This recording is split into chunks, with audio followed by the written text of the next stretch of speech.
Bom dia, meus amados irmãos e irmãs.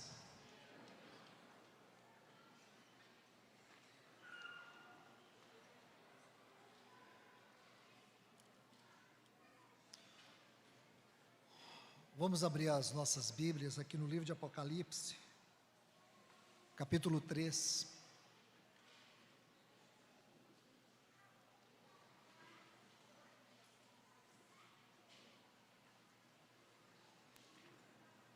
A partir do versículo 7. Ao anjo da igreja em Filadélfia, escreve: Isto diz o santo, o verdadeiro, o que tem a chave de Davi, o que abre e ninguém fechará, o que fecha e ninguém abrirá. Sei as tuas obras, e eis que tenho posto diante de ti uma porta aberta, que ninguém pode fechar. Apocalipse ainda, capítulo 4. Depois disso, olhei, eis uma porta aberta no céu, e a primeira voz que ouvi como de trombeta falando comigo, dizendo: sobe para aqui, e mostrar-te-ei o que deve acontecer depois dessas coisas. Imediatamente fui arrebatado em espírito, e eis havia um trono posto no céu, e sobre o trono um sentado, e aquele que estava sentado era, pelo que parecia, semelhante a uma pedra de jaspe e de sardônio. E havia ao redor do trono um arco-íris, semelhante, pelo que parecia, a esmeralda. Estava também ao redor do trono 24 tronos, e sobre os tronos vi sentado 24 anciãos, vestidos de roupas brancas, e nas suas cabeças coroas de ouro. Amado Deus, bendito Pai, nós mais uma vez estamos aqui, Senhor, somente pela Tua infinita misericórdia. Senhor, nós de nós mesmos somos incapazes de tocar a vida desses textos, se não for pela revelação do Teu Espírito Santo. Nós não queremos tocar a letra, nós queremos tocar a vida, nós queremos tocar a mensagem viva que emana do Teu coração para nós, desta palavra santa e eficaz. Por isso te pedimos, venha falar conosco, Senhor. Fala com esta assembleia que está aqui, se derrame a ela, revela teu coração, Senhor, revela os teus cuidados, revela, Senhor, que apesar de cada um de nós, o Senhor é aquele que não desiste. Tu és o persistente pastor que vem nos conduzir para as águas tranquilas. Nós queremos nos alimentar de Ti, Senhor, porque Tu não és aquele pastor que só nos leva aos pastos, Tu és a nossa própria alimentação. Nós Te louvamos e Te agradecemos e Te pedimos em nome de Jesus.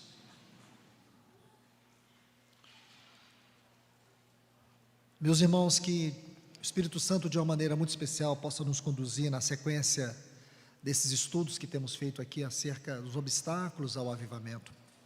Essa é a última palavra que vou compartilhar com todos vocês, e tentei saltar aqui um pouco mais à frente para a gente tentar concluir este assunto na medida que o Senhor tem nos conduzido.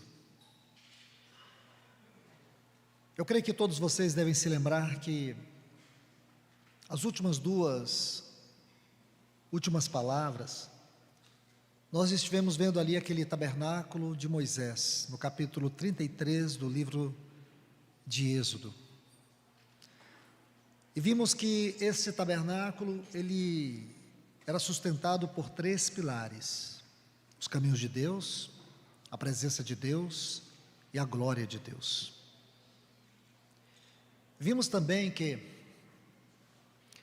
todo esse contexto, ele foi constituído por uma situação de opróbrio que se encontra no capítulo 32. O cenário do bezerro de ouro, que é um retrato da degradação, da profanação e da apostasia dos nossos dias.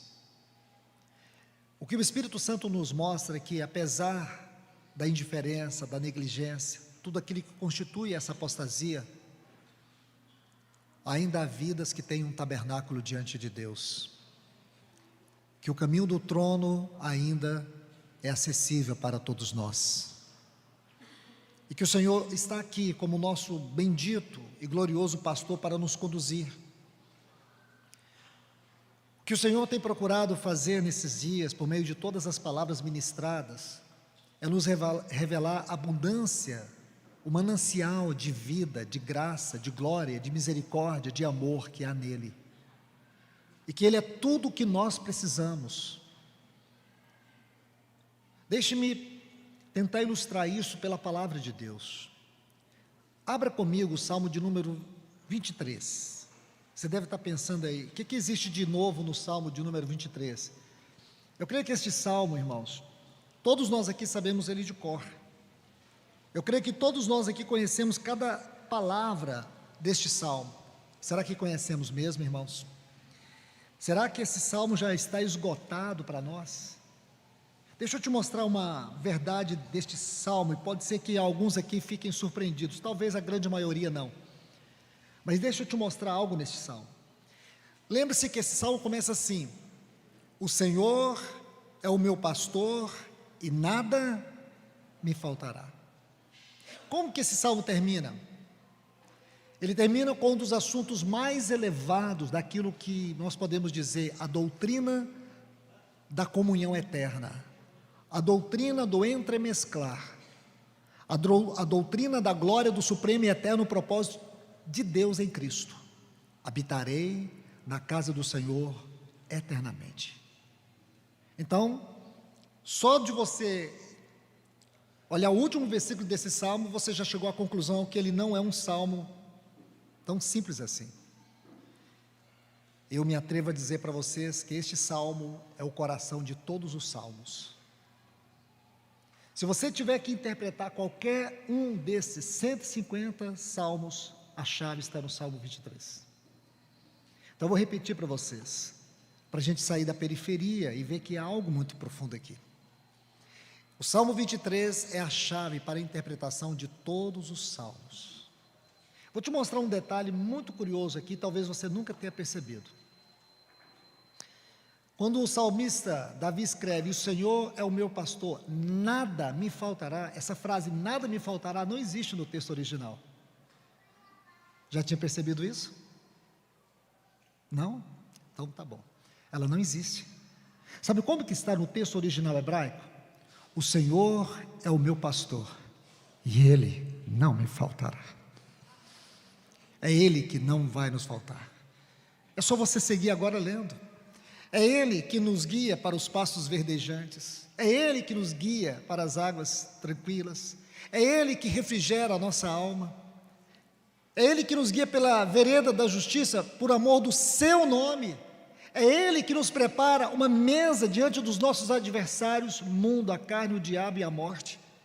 É Ele, é a sua bondade, é a sua misericórdia, que nos guia todos os dias da nossa vida, e é na casa dEle que nós iremos habitar eternamente. Então está assim: o Senhor é o meu pastor, e Ele não me faltará. Se você quiser escrever isso aí na sua Bíblia, pode escrever, porque não é pecado não, pelo contrário, você vai subir um degrau a mais no conhecimento, na experiência, na interpretação, na revelação e na aplicação deste salmo. Nós temos que ver isso, e é o que o Senhor está fazendo conosco aqui nesses dias. Eu tenho uma profunda sensação no meu coração, que o Senhor está falando sim conosco, face a face. Palavras de exortações, porém palavras de amor. Tanto o estudo que nós estamos tendo aqui na Epístola de Pedro, carregada de exortações firmes, tendo em vista a transformação do nosso caráter, tendo em vista levar-nos ao arrependimento, a não nos conformarmos com pecados que têm nos assediado. O que o Senhor tem falado tem sido uma verdade firme para nos purificar, para nos convencer, para nos converter, para nos transformar. E por quê?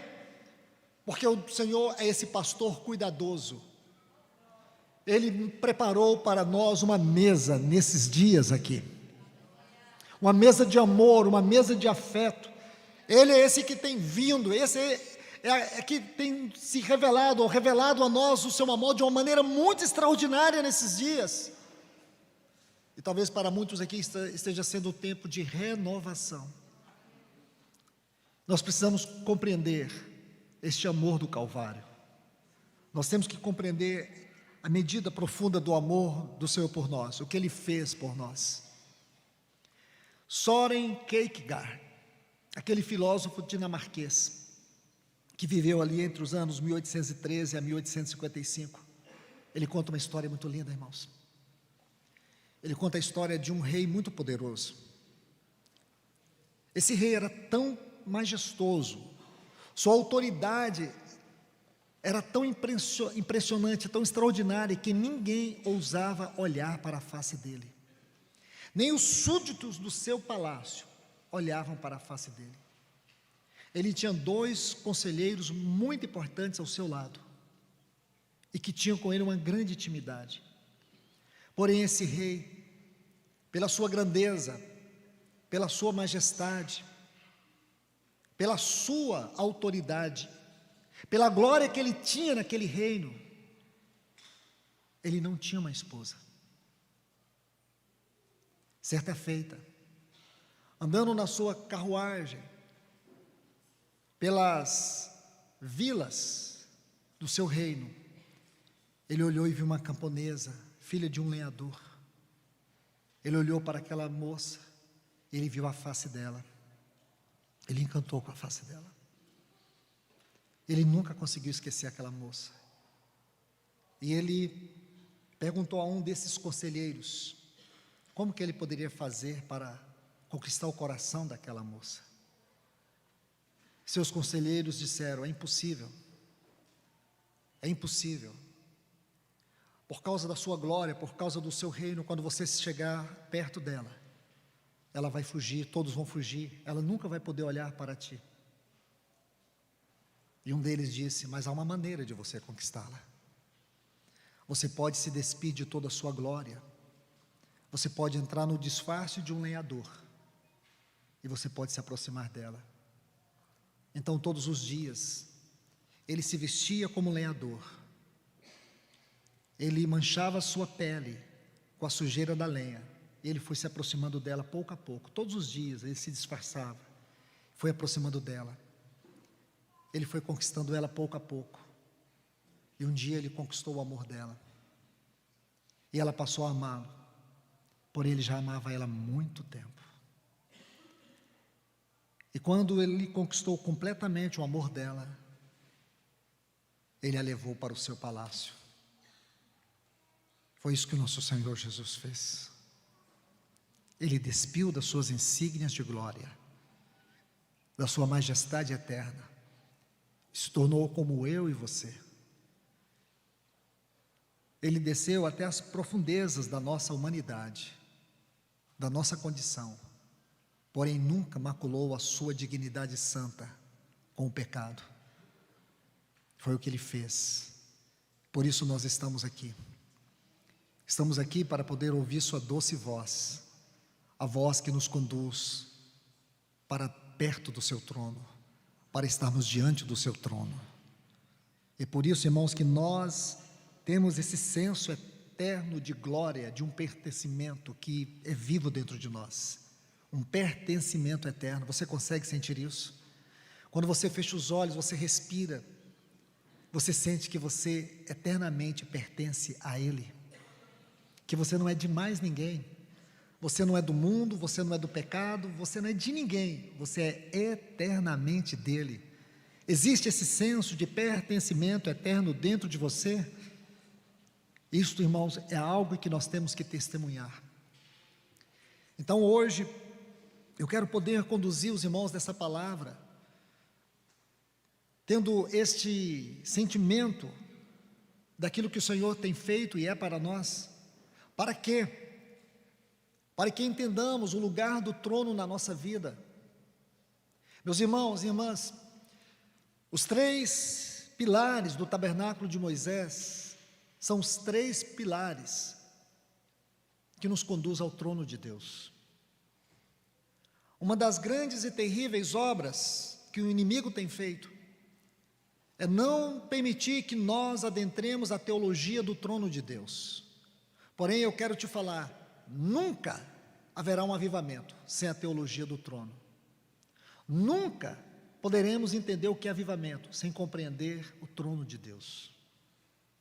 O trono de Deus é o centro do universo e, portanto, ele é o centro e deve ser o centro da nossa vida.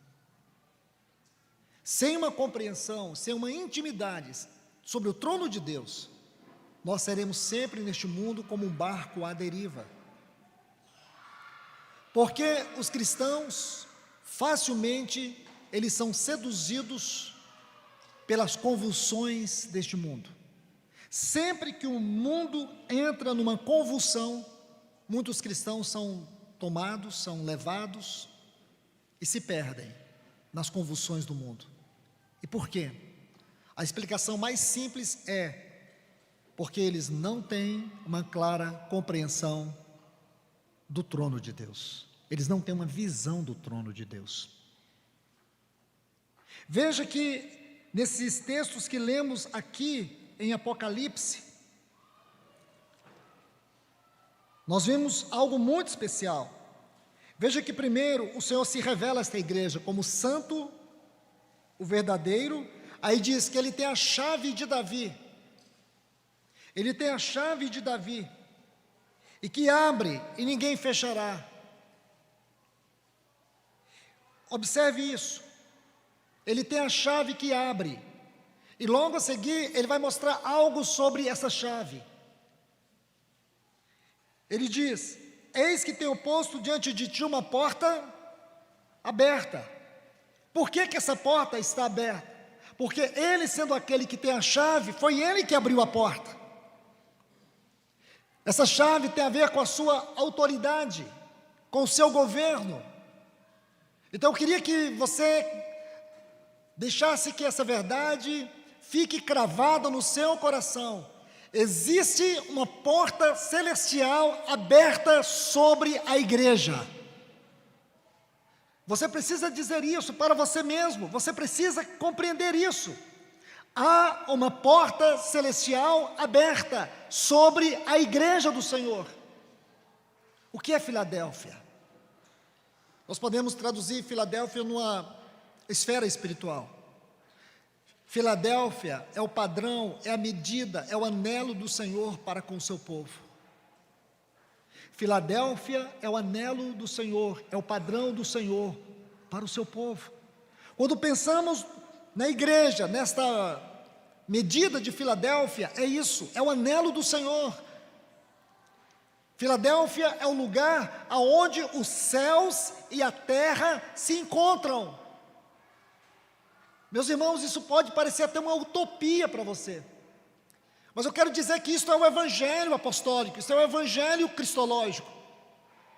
Escute isso: Filadélfia é o lugar aonde os céus e a terra se encontram, porque senão nós vamos ter uma visão distorcida da igreja. Vamos ver a igreja como instituição, vamos ver a igreja como organização. Faltou um pouco de bom senso ali para os professores, né? Eu sei que a festa lá é maravilhosa, está muito bom, mas o irmão Lico foi lá, acho que ele dá um jeito. Elas podem adorar em espírito e em verdade. Se você não tem uma visão da igreja dentro deste padrão, Sabe o que acontece, irmãos? Você vai ver a igreja como instituição, como denominação, como organização, e você vai perder essas realidades espirituais. Então a igreja vai ter que funcionar de forma institucional, e essa igreja, ela vai entrar dentro dos padrões do mundo. E sabe o que acontece, irmãos? Acontece que essa igreja, ela nunca vai ter o trono de Deus diante dela. Qualquer circunstância, qualquer movimento, qualquer vento de doutrina, leva a igreja. Ela vai viver sufocada por ondas. Isso está errado. A igreja precisa ser governada pelo trono de Deus. Cada um de nós que estamos aqui precisamos saber disso. Cada um de nós que estamos aqui, que fomos salvos pelo sangue de Cristo Jesus, precisamos saber que o sangue de Cristo Jesus abriu um vivo e novo caminho para nós. Você não precisa viver de muletas, você não precisa de um guru espiritual, você não precisa de mediadores humanos. Você tem a consciência que lá no trono da glória, cujo caminho está aberto para você, há um grande e supremo sumo sacerdote, que Ele conhece a sua causa, que Ele conhece o seu nome, que Ele conhece as suas necessidades, e que Ele intercede por você. Ele sabe da nossa incapacidade, Ele sabe das nossas dúvidas, Ele sabe das nossas culpas, mas Ele é aquele que não desiste de nós. E muitas vezes nós nos perdemos por conta disso, de não entender a teologia do trono. Eu repito, não haverá, nunca haverá avivamento se nós não tivermos uma teologia ou uma visão do trono de Deus. Deixe-me mostrar algo para vocês, por favor. Abram comigo suas Bíblias no livro de Isaías, capítulo 6. Quando você quer estudar sobre o trono de Deus, o livro que doutrinariamente trata deste assunto é Apocalipse. No Novo Testamento existem, segundo a versão atualizada, aliás, na versão brasileira, que é a tradução que eu estou usando, 49 menções do trono de Deus, em todo o Novo Testamento. 49 menções do trono de Deus existe em todo o Novo Testamento. 39 menções, 35 menções, você vai encontrar no livro de Apocalipse.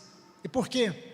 Porque Apocalipse é o livro que define para nós a natureza e o caráter da doutrina do trono. Mas vamos aqui, irmãos, você vai ver algo muito importante, porque jamais poderemos compreender avivamento se não tivermos uma visão impactante do trono de Deus. Sem essa visão do trono, nós jamais vamos experimentar um avivamento. Vamos experimentar aviltamento. Aviltamento. O que nós vamos experimentar é sensacionalismo religioso. E lembre-se que as ações de Satanás sempre procuram vir à frente das ações de Deus. Os movimentos de Satanás sempre procuram vir à frente. Cuidado com isso. E muitos cristãos não discernem, isso é muito perigoso, meus irmãos. Observe que o trono de Deus, essa doutrina, se encontra em Apocalipse por muitos motivos. Como eu disse, natureza, caráter, mas também porque este livro é o livro que trata de maneira muito específica da última fase da obra de Deus. E mais ainda, porque nesta hora que nós estamos vivendo, precisamos ter um discernimento profundo, agudo, de todas as realidades que nos cercam. Como por exemplo, vocês estão vendo, irmãos, nesses últimos anos, a quantidade de catástrofes naturais. Vocês estão vendo as devastações ecológicas. Vocês estão discernindo o aumento da promiscuidade, da violência, da imoralidade. Vocês estão percebendo a quantidade dos desvios doutrinários, da banalização da violência. Você tem percebido como forças estranhas, ocultas, têm agido em todo o mundo, em toda a esfera de governo, Você tem percebido isso? Você tem percebido a crescente manifestação religiosa que procura deturpar o Evangelho? Tudo isso compõe um cenário apocalíptico. E por essa gloriosa razão, o trono de Deus é colocado dentro desse contexto. E para quê? Para que nada disso possa nos estremecer, nos intimidar, porque todas as vezes que você levanta a cabeça e você olha para o trono, todas as vezes que você posiciona a face do seu coração em direção ao trono, você sabe quem governa, e você sabe que tudo está nas mãos dele. Não é como o homem quer, não é da maneira que o homem quer, mas é como ele quer. Deus é aquele que escreve a história da humanidade está nas mãos de Deus, e ele vai cumprir sua palavra. Então aí está, na visão de Apocalipse, tudo acontece em torno do trono. Veja, vamos fazer um passeio rápido aqui nesse capítulo 4. No versículo 2, diz assim: eis armado no céu um trono, e no trono, olha que frase linda, essa frase não pode passar despercebida da sua mente. Alguém sentado no trono. Deus não é algo, Deus não é algo, Deus é alguém, há uma pessoa sentado no trono. Ele viu alguém sentado no trono. Esse trono não está vazio, esse trono está ocupado por alguém. Quem é esse alguém? Apocalipse vai nos revelar, é o Cordeiro. Não é curioso isso, irmãos? Que mais do que qualquer outra expressão do nosso Senhor Jesus, a figura central que Apocalipse usa para se referir ao Senhor Jesus é Cordeiro. A maior menção de Apocalipse, a maior e mais descrição de Apocalipse para Cristo é Cordeiro. E se você olhar toda a história da Bíblia, você vai ver esse Cordeiro. Ele foi prometido lá em Gênesis, no capítulo 22. Ele foi tipificado em Êxodo capítulo 12. Ele foi revelado em Isaías capítulo 53. Ele foi manifestado em João capítulo 1. E ele está glorificado em Apocalipse capítulo 4, Apocalipse capítulo 5. Ele é o Cordeiro exaltado sentado no trono. Veja no versículo 3, e ao redor do trono há um arco-íris. O arco-íris é uma figura da fidelidade de Deus. No versículo 4, e ao redor do trono há também 24 tronos, e assentado nestes 24 anciãos. Meu irmão, se você tem uma teologia aí na sua cabeça, que esses 24 anciãos são os 12 patriarcas do Velho Testamento e os 12 apóstolos do Novo Testamento, lamentabilismo, engano. Viu? Não vai por essa visão aí que você vai. É um conselho celestial de anciãos que existe no céu. Só você ler Colossenses 1,16, você vai ver que tudo foi criado por Ele e para Ele, quer principados, potestades, soberania, tudo foi criado por Ele e para Ele, autoridades, tudo foi criado por Ele e para Ele. Então vamos pensar de uma maneira mais simples. Não vai pensar de uma maneira que você não vai ter base lógica para poder interpretar. Versículo 5: do trono saem relâmpagos, vozes de trovões, e diante do trono ardem 7 tochas de fogo, que são os 7 Espíritos de Deus. 7 Espíritos aqui não são 7 Espíritos em termos de pessoa, mas 7 funções. Funções. Então entenda isso. De maneira pessoal, lembre-se, o Espírito Santo é uma pessoa. E aqui fala da sua obra setuplicada. Aí diz mais, versículo 6: há diante do trono um como mar de vidro, semelhante ao cristal, e também no meio do trono e à volta do trono 4 seres viventes cheios de olhos por diante e por detrás. Essa é a figura. Tudo acontece em torno do trono. Eu não tenho tempo de detalhar isso aqui, irmãos. Não é o meu tema, não é o meu assunto. Então vamos avançar um pouco mais. Agora, vamos para Isaías, capítulo 6.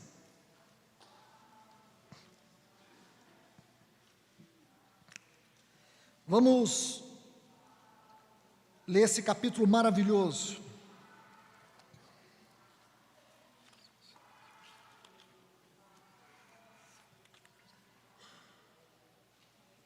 Isaías, capítulo 6.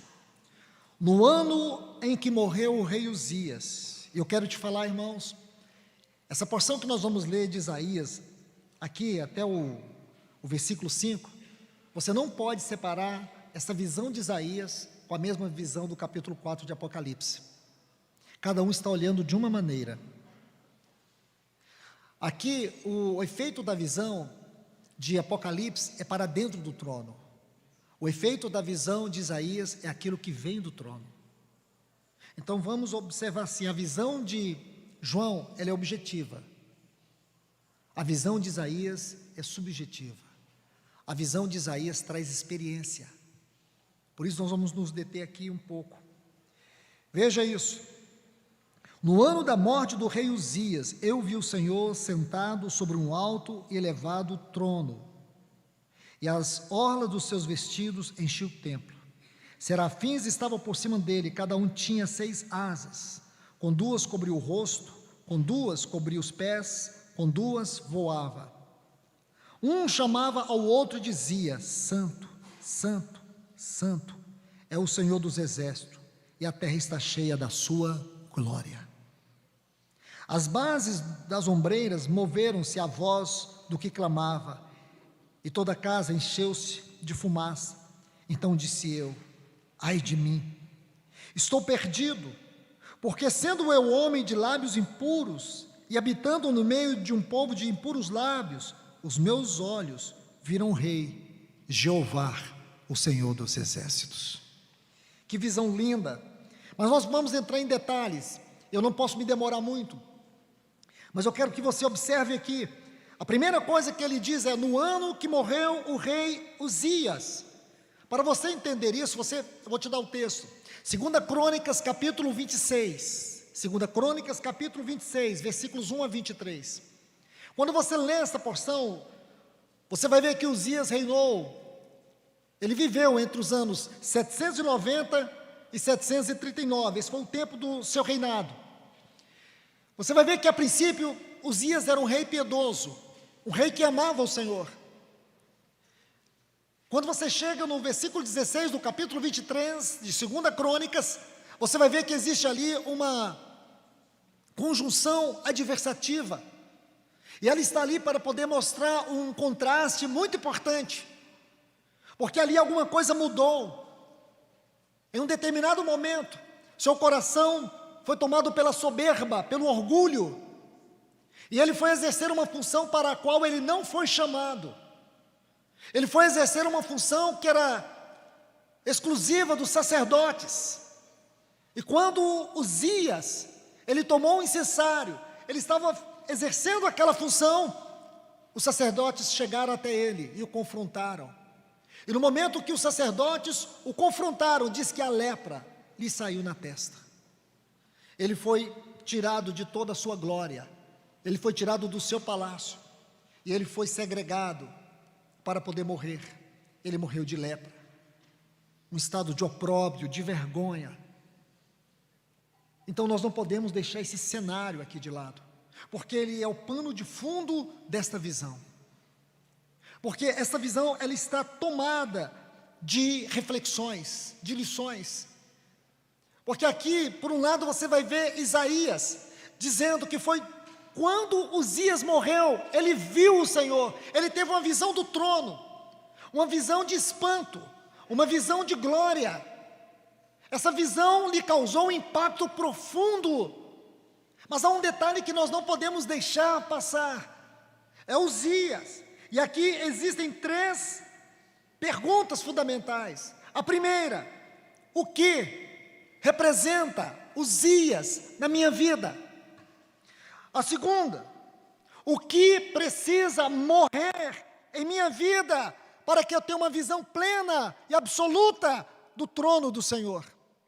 E a terceira: o que atrapalha a minha visão espiritual? Lembre-se, A visão celestial é a evidência da realidade sobrenatural na nossa vida. Um cristão que não tem não é uma, é a visão celestial, ele está andando à deriva. O que tem destruído, minimizado, enfraquecido a fé de muitos cristãos é porque eles perderam a visão celestial. Eles perderam a visão governante. Eles perderam a visão espiritual. Eles não conseguem tocar em espiritualidade e nem ter a realidade do trono em suas vidas. O contrário disso é salvação psicológica, salvação religiosa, que produz espiritualismo de uma ortodoxia morta. Meus irmãos e irmãs, compreendam isso. O que eu estou trazendo para vocês agora é uma questão vital para vocês, porque é isso que explica para nós toda a frieza, toda a indiferença que existe nos nossos dias, porque temos trocado a nossa Bíblia, o tempo de devoção, por um smartphone, por uma página social. Vivemos numa era onde a imagem é tudo. Hoje a imagem é tudo. Se você não está conectado, você não existe. A máxima da filosofia era: penso, logo existo. Hoje é: se estou conectado, logo existo. Irmão, será que é assim mesmo? Por que os cristãos estão perdendo a vida devocional? Porque hoje muitos cristãos, eles estão completamente emaranhados dentro de toda esta mídia global, digital, que tem dominado os seus afetos, dominado os seus relacionamentos, dominado o seu tempo, roubado o lugar da presença e da glória de Deus, destruindo o conceito daquilo que é o caminho de Deus, os atos governamentais de Deus. Por que nós estamos vivendo numa geração onde os cristãos não estão dando importância para a volta do Senhor Jesus? Por que esse tipo de mensagem não é mais abraçada? Por que esse tipo de mensagem não nos atrai? Simplesmente pelo fato de estarmos distraídos com o curso deste mundo, com as coisas deste mundo, com o padrão deste mundo. Necessitamos, com urgência, que o Espírito Santo venha intervir no nosso caminhar. Observe isso, irmãos. Ele diz: eu vi o Senhor. Perder a visão celestial é perder o elemento sobrenatural da nossa vida cristã. Perder o elemento sobrenatural da vida cristã. Se você não tem visão celestial, se você não tem visão celestial, você não tem o elemento sobrenatural daquilo que é a vida cristã. Sabe o que é a sua vida cristã? Só uma religião. Porque tem muita gente que vê tudo errado. Eles olham as denominações: nossa, está errado aquilo, está errado aquilo, o louvor está errado, a mensagem está errada, o local de reunião está errado. Só que você está igual Balaão.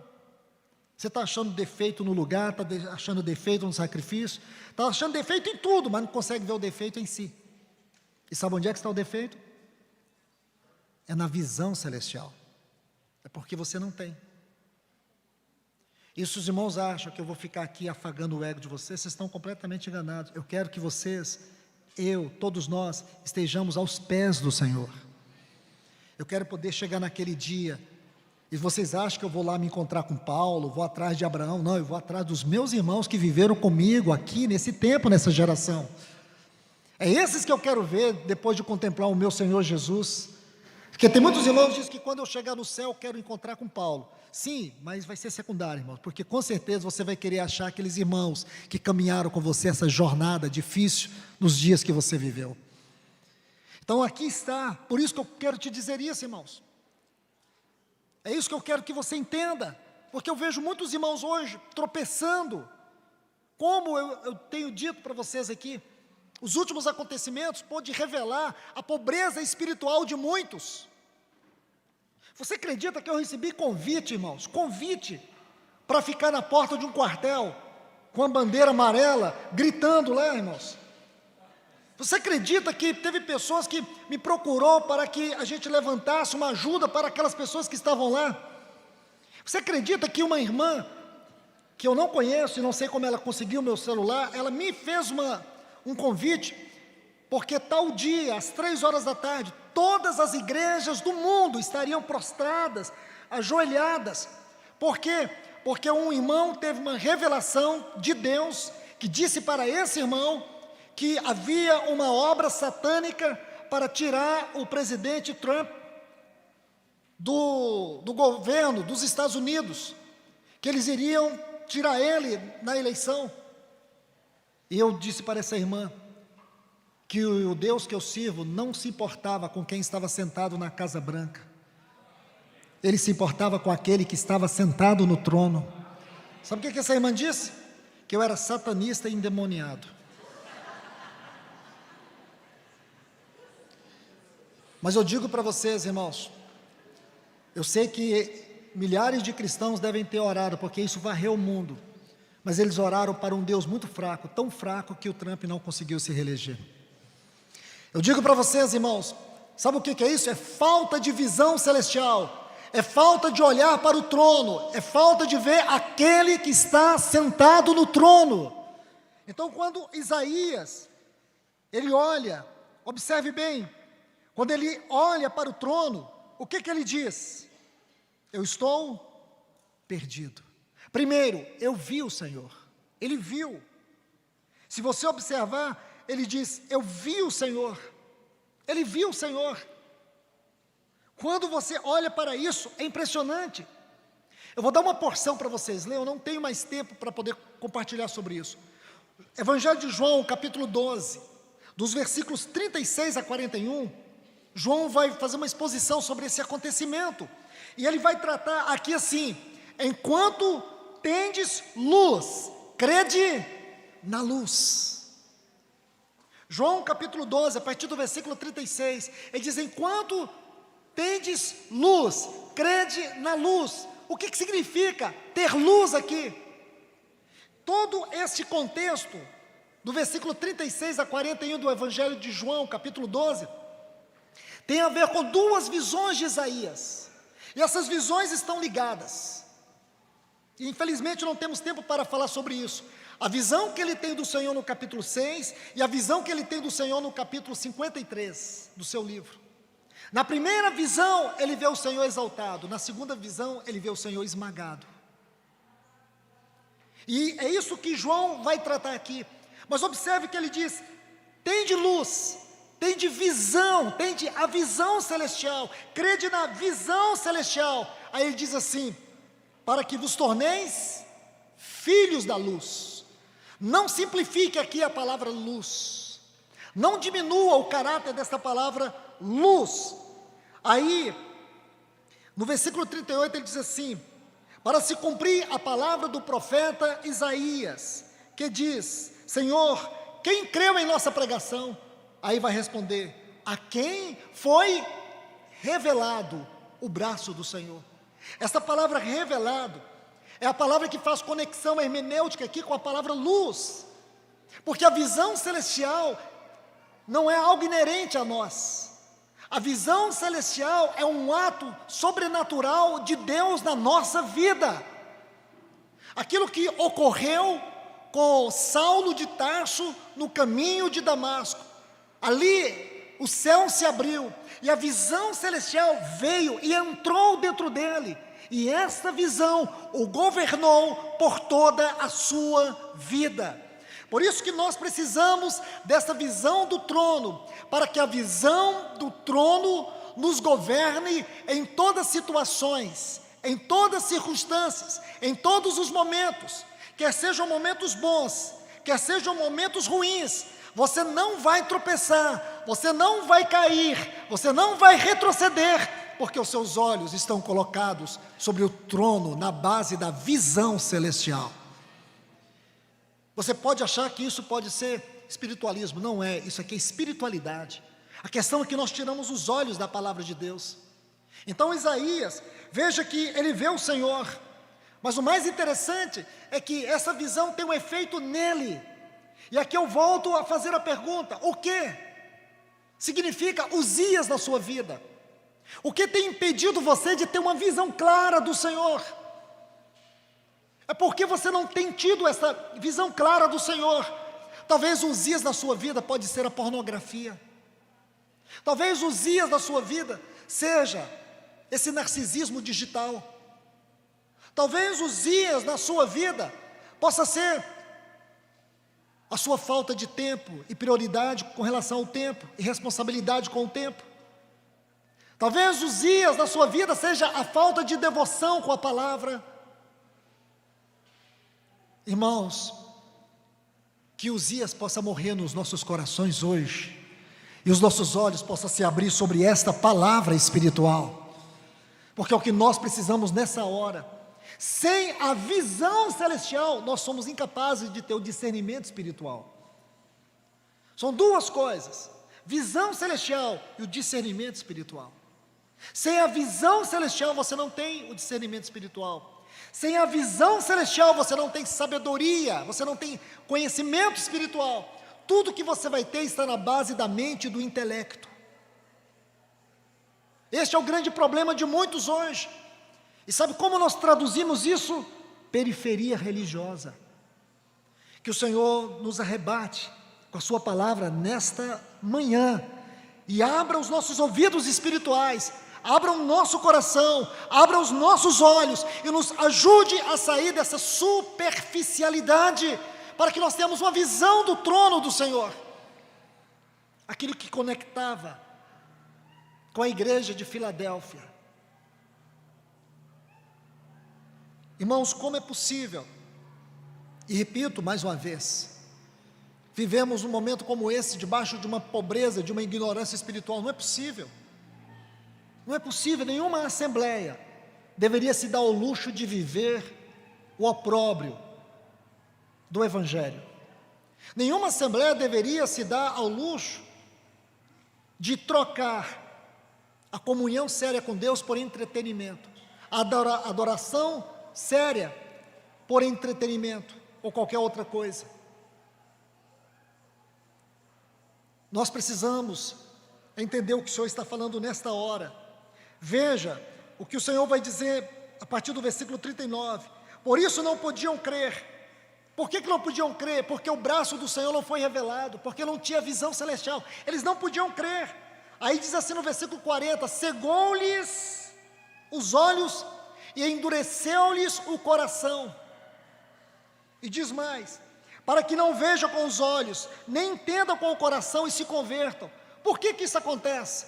Quando você não quer ver, quando você não quer ter a visão celestial, quando você despreza a visão celestial, consequentemente seu coração é endurecido, seus olhos são fechados. Não é uma questão que Deus não quer, é porque em primeiro lugar a pessoa não quer. Então, se você não quer ter visão celestial, seu coração será endurecido, seus olhos serão fechados. Lembra da igreja de Laodiceia?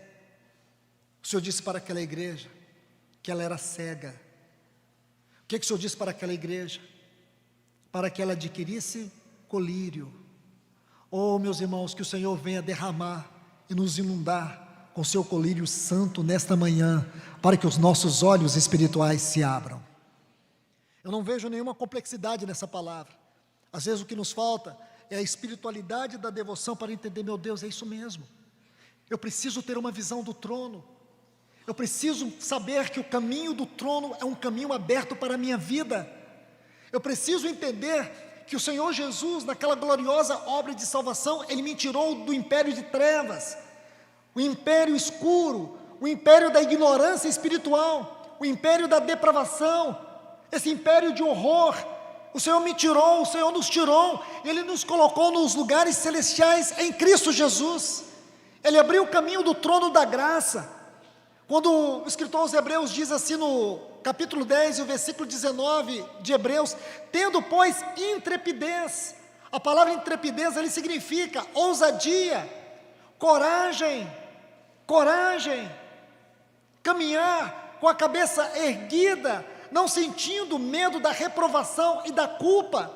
Irmãos, porque eu digo para vocês, eu, você, qualquer um de nós, se formos chegar diante do Senhor, claro que nós vamos ter sim culpa, claro sim, irmãos, que muitas coisas vão pesar contra nós. Então, o que me garante o direito e a certeza que eu posso chegar com a minha cabeça erguida, que eu não vou ser rejeitado? É porque há no trono um sumo sacerdote que abriu esse caminho, ele entrou por nós. Hebreus capítulo 6, versículo 19, diz que ele entrou por nós. E diz que nós podemos achegar confiadamente. A palavra confiadamente e a palavra intrepidez, a palavra confiadamente no capítulo 4 e a palavra intrepidez aqui no capítulo 10, são as mesmas palavras no texto original, ousadia. Sabe o que nos falta hoje, irmãos? É esta ousadia. E sabe por que muitos não têm essa ousadia? Porque não têm uma visão correta do trono. Sim, a visão do trono me faz olhar para mim e dizer, ai de mim. Foi isso que Isaías sentiu, ai de mim. A palavra perdido aqui, ela foi reduzida na sua interpretação. Sabe qual é o sentido dela no hebraico? Estou devastado. Estou devastado. Por um lado, Isaías olhava, ele diz, no ano da morte do rei Uzias, porque isso estava cravado na sua mente, o como da morte, porque Uzias estava indo tão bem, a restauração do reino, os dias felizes do reino, agora tudo se acabou, porque Uzias morreu de lepra, num estado de opróbrio e vergonha, e com certeza isso teve um impacto profundo no reino, que tristeza, só que agora Isaías vai ver a lepra nele. Esse assombro de Isaías é muito importante para nós, meus amados irmãos e irmãs. Olha o que ele diz, ai de mim, estou perdido.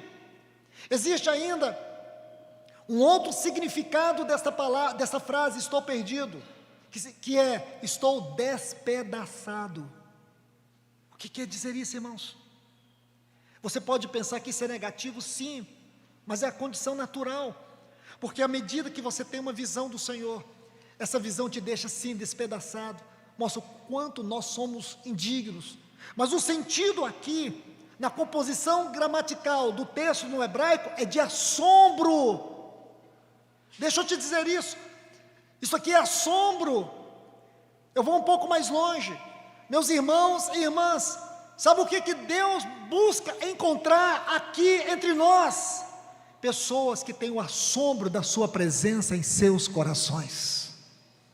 É isso que nos torna quebrantados, é isso que nos torna maleáveis, é isso que nos torna rendidos. Pessoas que não são quebrantadas possuem uma cerviz dura. Lembra que os adoradores do bezerro de ouro eram aqueles caracterizados pela cerviz dura. Então que o Senhor encontre assombro no nosso coração, que sejamos pessoas que tenham este assombro no nosso coração, pela presença de Deus, pela visão celestial. Nós temos perdido isso, irmãos. Por outro lado, o orgulho de Laodiceia, que é resultado dessa falta de assombro. Veja como se descreve a igreja de Filadélfia. Eu sei que tem poucas forças. Como se descreve a igreja de Laodiceia? Rica sou. Você vê o paradoxo? Por um lado, uma igreja tem poucas forças. Essa igreja que tem poucas forças é a igreja que tem um assombro no seu espírito. É a igreja que tem uma porta celestial aberta. A igreja que diz, eu rica sou, temos falta de nada, tem uma porta fechada e Cristo está do outro lado. Nós precisamos ser uma igreja, irmãos, uma comunidade.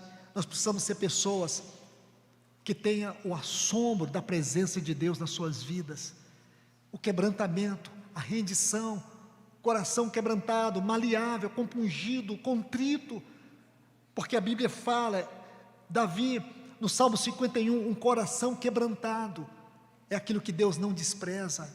O sentido ali é aquilo que atrai o Senhor em nós, aquilo que faz a presença do Senhor chegar até nós, é o coração quebrantado.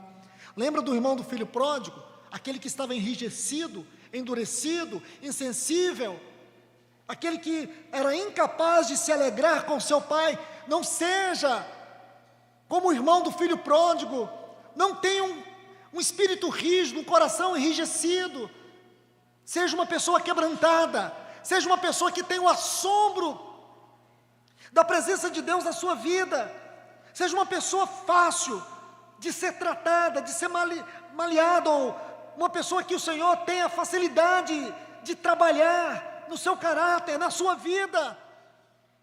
Seja enrijecido para com o mundo, seja endurecido para com o mundo, para com a sua carne. É para o mundo, para a nossa carne, que nós temos que endurecer, mas para com o Senhor, nós temos que ter esse coração de Isaías. Senhor, despedaça o meu coração, porque eu estou perdido, eu estou despedaçado. Ai de mim, ai de mim. Será que nós somos pessoas assim, irmãos? Será que nós somos pessoas que a cada manhã que Deus nos permite levantar da cama, você é capaz de dizer: Senhor, eu não mereço o teu perdão, eu não mereço tanto amor, por isso eu quero te glorificar, eu quero te exaltar, pelo banquete da cruz, pela obra da cruz, por ser esse tão maravilhoso pastor para mim, aquele que nunca pode me faltar. Nós precisamos ter esse coração rendido e quebrantado. Veja isso, irmãos, é algo muito sério. Deixe-me colocar aqui nessa parte final a história de alguns homens que tinham um assombro de Deus em seus corações. Primeiro, Moisés. Lembra de Moisés, lá no capítulo 13, o versículo 11, quando Deus apareceu para ele naquela sarça, sabe qual é a pergunta que ele fez? Quem sou eu, Senhor?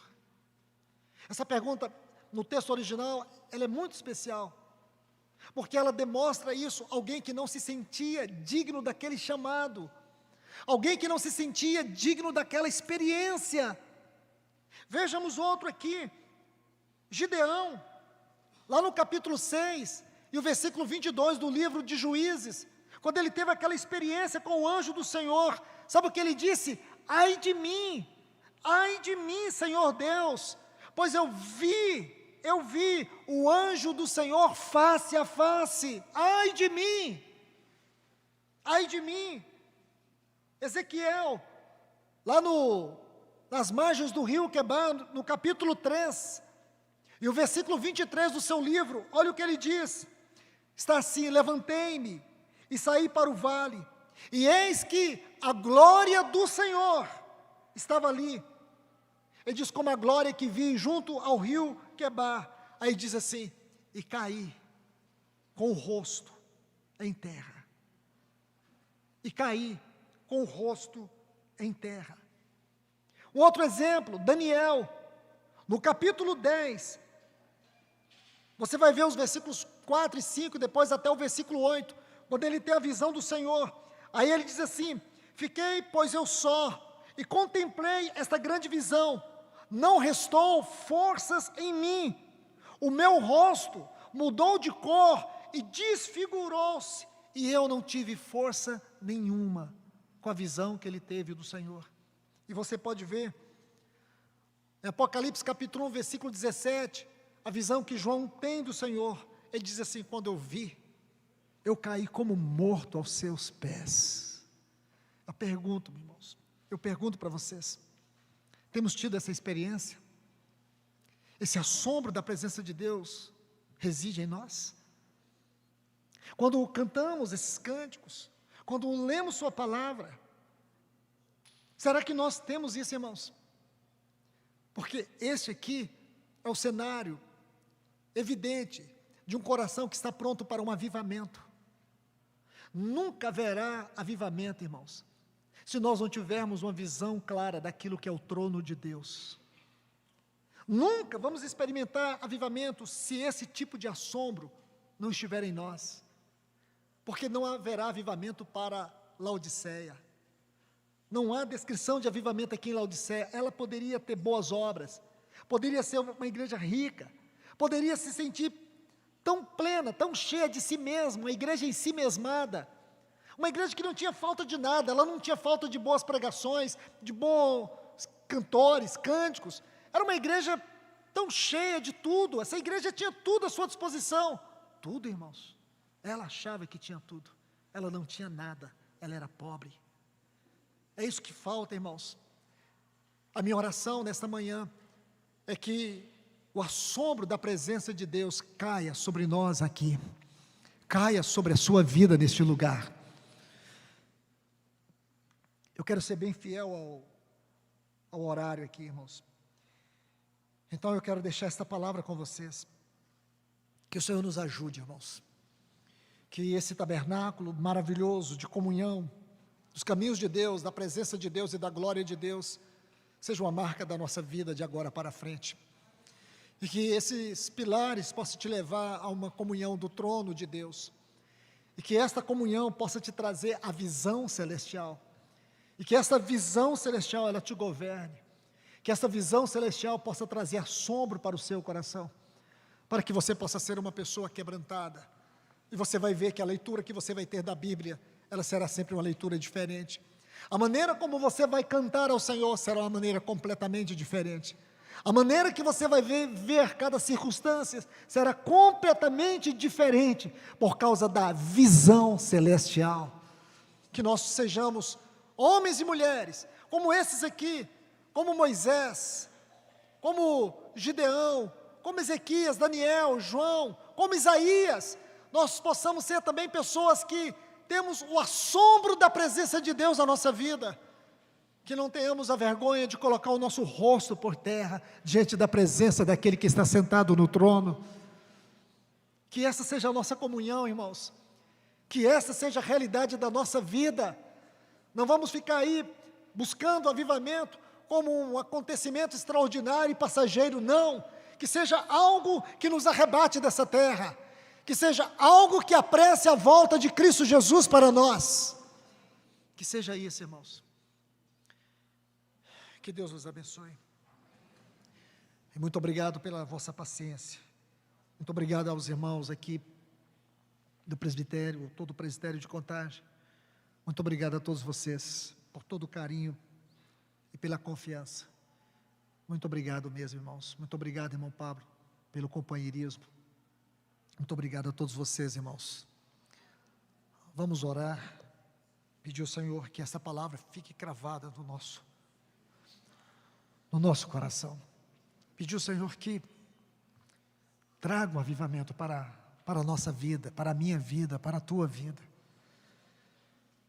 Não perca essa hora, meus irmãos. Não perca. Não permita que o seu coração possa ser um cemitério onde a palavra de Deus morra. Não. Que a chama e a vida e o poder dessa palavra te quebrante todos os dias. Que você possa ter um impacto da presença de Deus de maneira tal que o curso da sua vida vai mudar. Pare de ficar iludido querendo viver os seus sonhos. Viva a plenitude da vontade de Deus agora. Pare de andar nos seus caminhos. Peça o Espírito Santo para corrigir a rota e te trazer para o centro da vontade de Deus. Que Deus nos abençoe, meus irmãos. Pai, nós te agradecemos por esse tempo, Senhor. Muito obrigado pela tua palavra. Muito obrigado mesmo, Senhor. Que essa palavra seja vida em nós. Que essa palavra corrija em minha vida, como na vida dos meus irmãos e das minhas irmãs, tudo que tem que ser corrigido. Senhor, nós queremos sentir o assombro da tua presença. Nós queremos, Senhor, que esses pilares dos teus caminhos, da tua presença e da tua glória, construa o tabernáculo da nossa intimidade com o Senhor. Porque nesse tabernáculo nós queremos entrar diante do teu trono, em espírito e em verdade. Que o assombro da tua presença possa moldar os nossos afetos, possa moldar o nosso modo de viver, o nosso modo de servir, de te adorar, a nossa responsabilidade, os nossos afetos, a nossa devoção. Nos ajude, Senhor, nesta hora. Ajude a tua igreja neste lugar. Senhor, não permita que essas mensagens possam morrer dentro de nós. Traga luz, traga vida, que o teu Espírito Santo possa nos inquietar. É o que te pedimos em nome de Jesus. Amém.